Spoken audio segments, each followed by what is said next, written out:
Okay, now we're going to make it 2 lengths long. That seems too long. We're going to go for a cartoony sort of a proportion. So it's 2 lengths long. I think maybe 1.1 just to give it a little bit of height.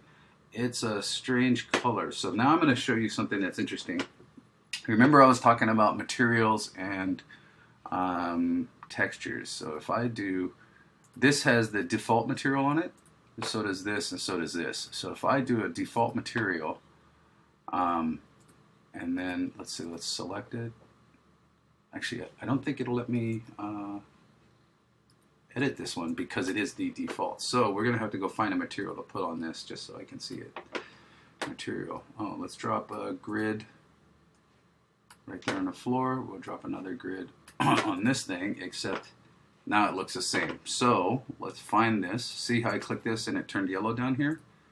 Okay, that selected this. So let's go back to the dumpster. I'll show you that again. Hit the grid, it popped yellow.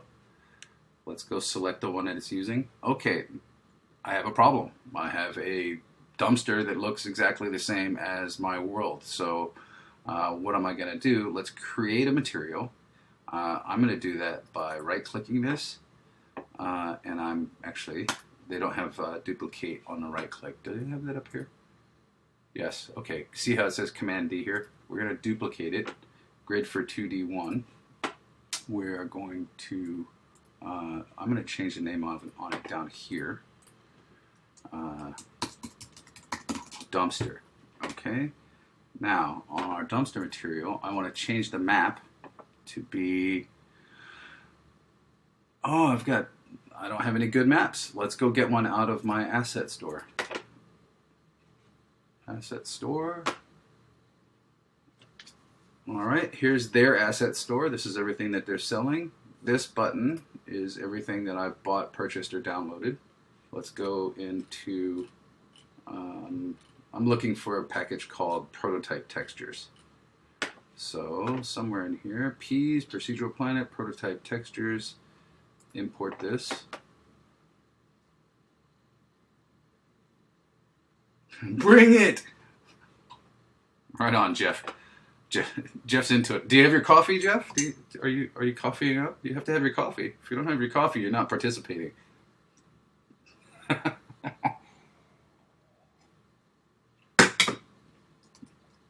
Okay.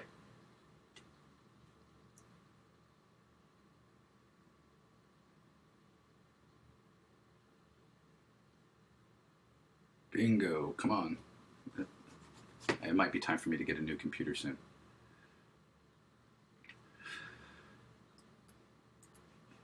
Let's go, biatch.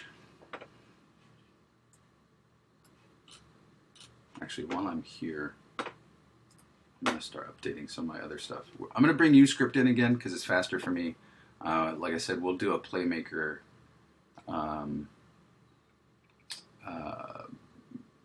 dedicated. I'll teach myself Playmaker on camera. We'll go through it.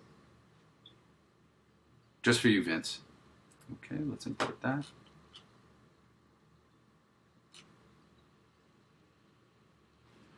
This one takes a second. So, are there any questions out there? It's a little strange without Brian, don't you think? I was so used to having somebody on screen like chattering at me.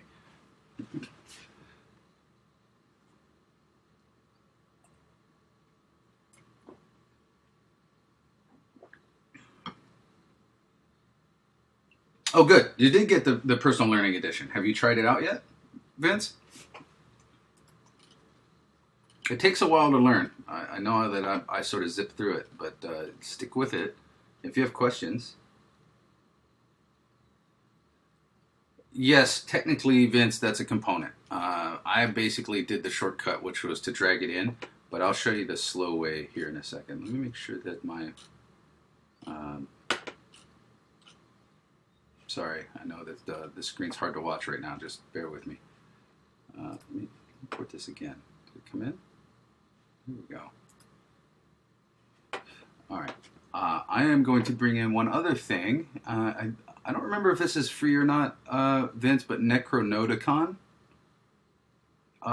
is a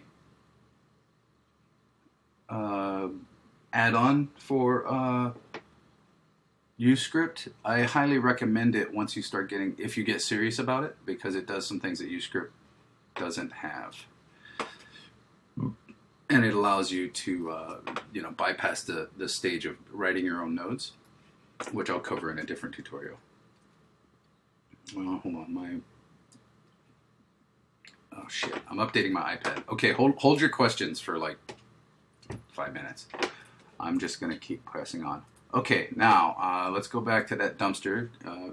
So what I did, Vince, was I dragged my material onto it like this, right? And I can do this from wherever I'm at. But what it's literally doing is, I'll walk you through the inspector here, is on this object, there's a mesh renderer. Actually, let me turn this one off so you can just see the box. Okay, there's a mesh renderer. Without this component, it will not render, right? And I'm turning it on and off right now. Okay, you can tell it to cast shadows and receive shadows, yes or no. How many materials are on it, and also what that material is. And so what I was doing this, which essentially, if you look over here, is replacing this Dropbox. So you can do it this way, right, by selecting from the dialog. Or you can be a lazy bastard like me and just drag it in. Use light probes, we'll cover at another point, but that's basically if you want to start baking your lighting and stuff. We're not going to need that for now. We're going to do it a lot more. Well, I don't think we have to worry about that. What color do you guys think? I'm not going to ask because I can't see here. We'll do this.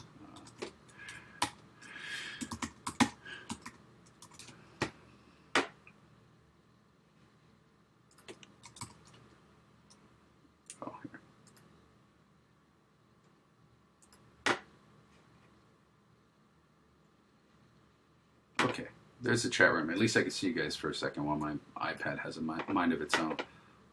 I'm going to pause this because I'm not going to watch myself double. Okay, back in chat for a second.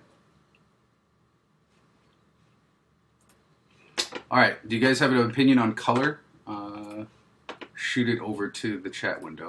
For now, I'm going to say let's make it proto green because dumpsters typically are green. Okay, hey, we've got bricks over here that came in, proto bricks. Let's make our buildings brick.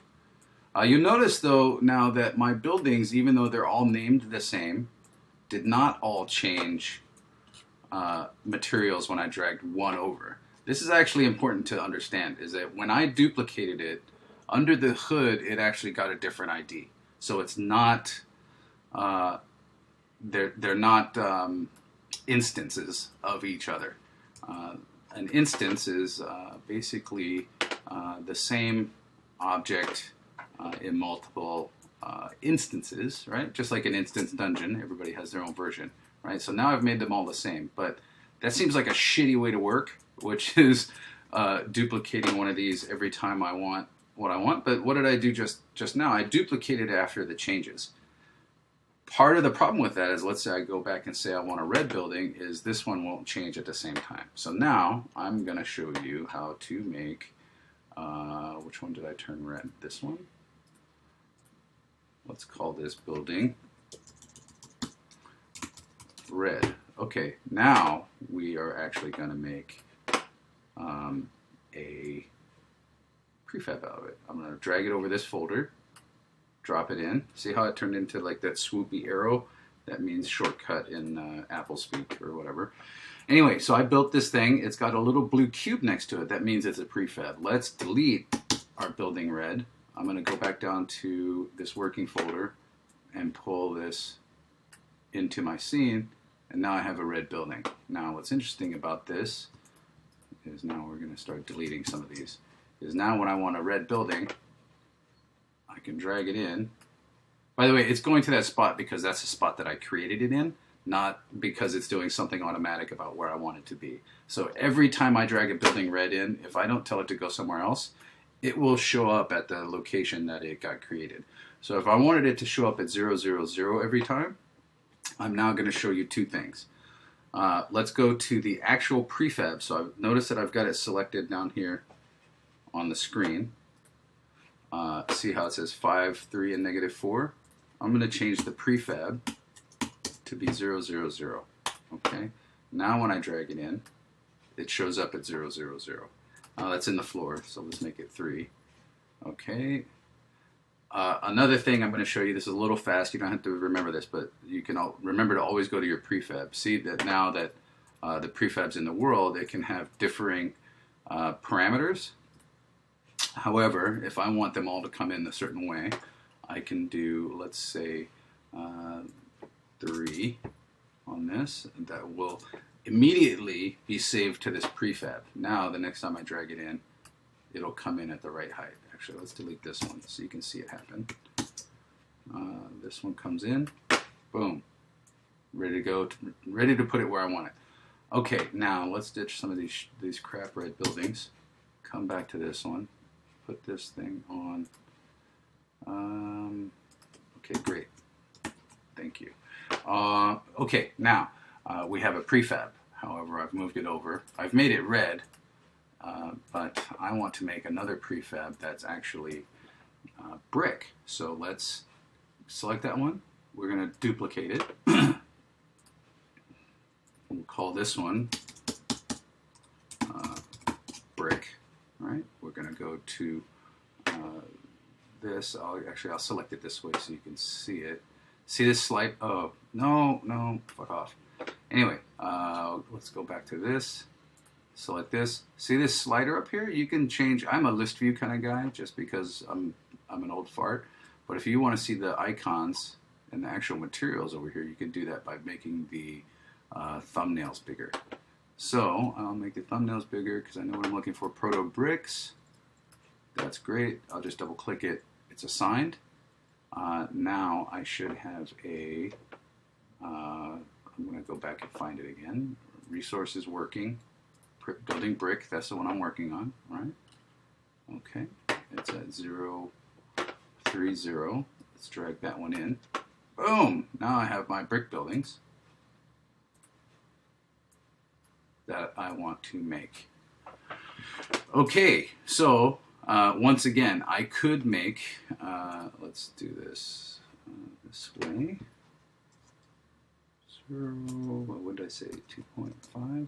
Got us to the right spot. We'll make this Z at -4. That puts us in the right place. I could do Control D, minus sign gone. It's now a +4. I've made 2 versions of that building. Okay, I could do this. Now I was holding Command, right, to give myself all of these buildings at the same time. I just dragged them down in the sort order over here so I could have them all together because I'm fucking anal retentive. Anyway, now I can duplicate all of these. Notice it still has those 4 selected. Move them all a certain distance, right? And I could do this ad infinitum. However, I don't want to do that, right? What I really want to do is spawn these buildings based on some sort of script. We're going to do 2 things. We're going to go here. I'm going to open up this package, import all of this stuff. You don't have to worry about that till you get to Nuker.com. I will cover that later. Okay, back in chat. No, my channel.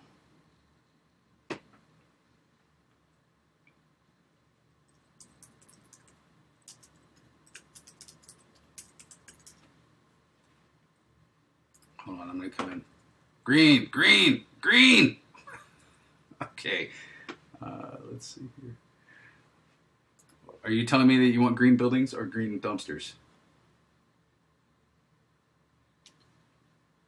Oh, I actually don't want this to play because I don't want to kill my bandwidth. Son of a bitch. Sorry.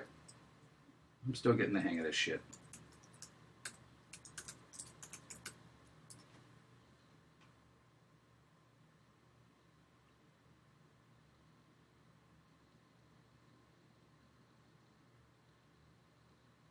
Nope, followed. Okay. Here we go. I'm back in the chat room over here on the right. What was the green comment?